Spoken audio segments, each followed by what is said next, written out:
fitness first. Health. I was wearing a cast. I broke my foot, and I took it off tonight, so I was going to tell you that my leg's okay and we can all go home, but that's not that funny. I wanted to also let you know that I'm really doing okay. Thank God, Baruch Hashem. My health is good. No one knows the future, not me, not any of us. And I don't want to call this an Erev Hoda'ah because I feel like every day is an Erev Hoda'ah. And I just wanted to get together and learn and talk, and that's it. Nobody knows what tomorrow will bring, but we know we can deal with today. 1 year ago today, I went for a routine mammogram, and I even baked cookies for the staff because I figured it would be like every other mammogram I've ever gone through for, and I figured I've had 10 normal ones, it'll just be like all the others. I have to admit I wasn't even nervous, and I don't have a family history of this, and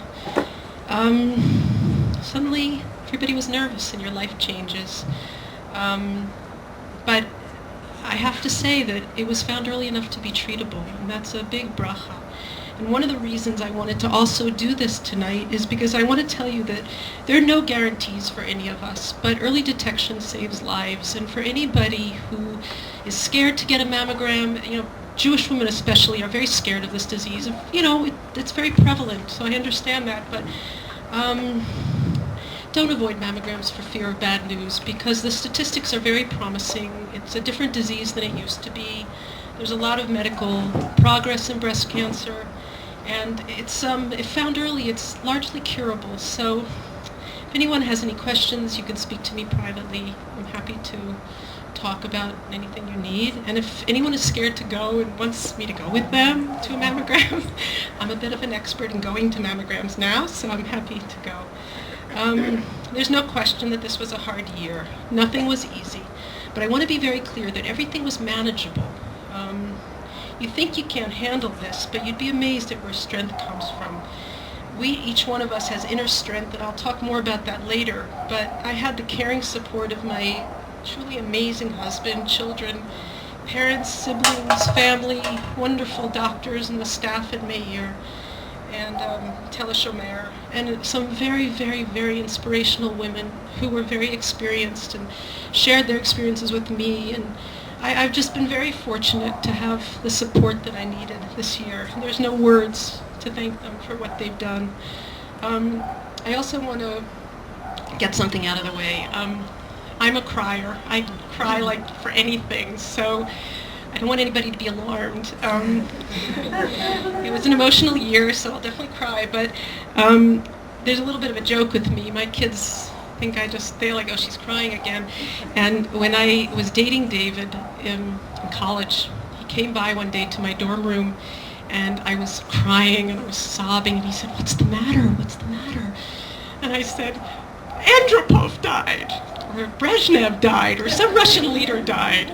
And so he said, well, okay, that's sad, but why are you crying? I said, it's just sad, okay? I cry about, and I cry when I'm happy too, especially cry now. So there's tissues around if anybody wants to cry with me. So you got yours? I got I want to also I want to talk about this fund. The formation of this Israel Breast Cancer Emergency Relief Fund was a reaction to the first few months of this. I need to explain. When you get a diagnosis like this, it's just completely terrifying. You're just in a fog. Your doctor appointments are constant. You have all these decisions to make. The fear of the unknown is like paralyzing, and it's hard to breathe. It's hard to think about anything except that you don't want to die. That's all you can think about.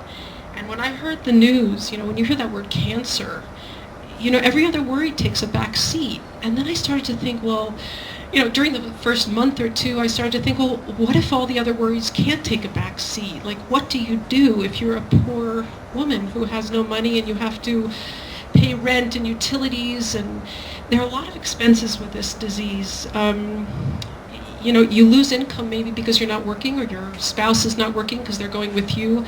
Radiation and chemotherapy and doctor appointments, it could be almost every day. And then there's the cost of parking, and there's the cost of taxis, or I can't imagine taking 12 buses every day to go to something like this. And There's also like a prosthesis. If you have a mastectomy, you can't walk around without a prosthesis, and you do get reimbursed, but you have to lay out the money, and it's 1,200 shekels, and if you're making 6,000 shekels, where does that come from? And it's just awful to think about that.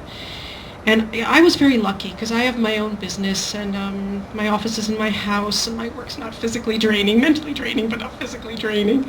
And I have a great staff. Tali is here, and Ranan, who's not here, didn't have a sex change operation, so couldn't come.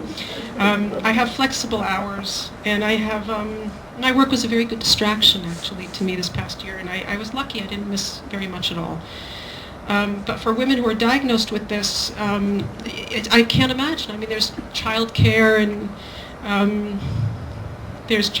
and you might need extra cleaning help. Not everybody has the community support or the family support that we here have in this community. I felt like, there's also like dental treatments. You need sometimes a lot of dental treatment. There can be damage caused, and that can be tens of thousands of shekels. So, I mean, I can keep going. You need specialty bras. Those aren't covered. That's not covered by insurance. I mean, people can easily spend tens and 20,000, 30,000, 40,000 shekels on this disease. So I felt like this was a solvable problem. And I looked for emergency relief funds, and there are a lot of great charities in Israel, but there's no charity that puts money right away in the pocket of a woman diagnosed with breast cancer during the first few months. There are breast cancer emergency relief funds that exist in America. On the bulletin board back there's a poster of one from San Francisco and one from the Mid-Atlantic states. And it's just a great idea, because the idea is literally to give people money so that they can just concentrate on getting well during those first few months. And I think it's very important. I created it, it will work through ESRA, because that's an amuta that's set up right away, and I wanted to be able to I wanted to be able to not have any delay of all the paperwork of setting up an amuta, and they have a welfare fund, so that worked really well. Yonit from Esra is here. They've been wonderful. The staff from Meir Hospital is also here. I want to introduce them because they're just wonderful. Dr. Amalia Magen is here, and Lisa, I don't know your last name, but wonderful, Eliza. Katz. Just amazing people. And I met with Amalia many times, Dr. Amalia, sorry, many times, and she talked to me about the need, and there are women who are just so dreadfully poor and dreadfully alone, and I just thought we can do this. And then the other thing that we were talking about that's also exciting to me is this is not just a charity of money. We can also make it a charity of mitzvot. A lot of these women, some of them are very alone. Like, there's one woman Amalia told me about who, she just has no one. And the idea of going through this disease with no one is even worse than the idea of going through this disease without money. I can't imagine how you do that, to be alone every night with your fears. And she said that if somebody would just visit these women or go pick them up and bring them to the hospital. We're starting with just Meir Hospital because we want to start locally. If God willing this becomes something that is women helping women all over the country, then wonderful. But we want to start with Meir, and so these people are all local. I mean, it means taking somebody from their home in Kfar Saba maybe to a treatment and getting to know them. And I think we can do that. Also, grocery shopping, dropping off food packages, just little things like that. I think we can all do that. And it's also tzedakah, and it's also bikur cholim. And I can't tell you how important it is not to be alone when you have this illness. And we can also get to know women from all walks of Israeli life, and it could be really a wonderful thing. And I don't have any experience with this, I have to be honest with you, but I invite your suggestions and your ideas, and there's a sign-up sheet in the back, no obligation, but just literally maybe we can talk and maybe we can make this into something wonderful. The fund is already set up, and we can already start giving money to people tomorrow. We get money, we can get it to them immediately. So that's a really good feeling. But all these ancillary things of helping people, there's a lot of us. If we split this between us, we can really, I think, impact a lot of women. And I personally know what that would do. Anyway.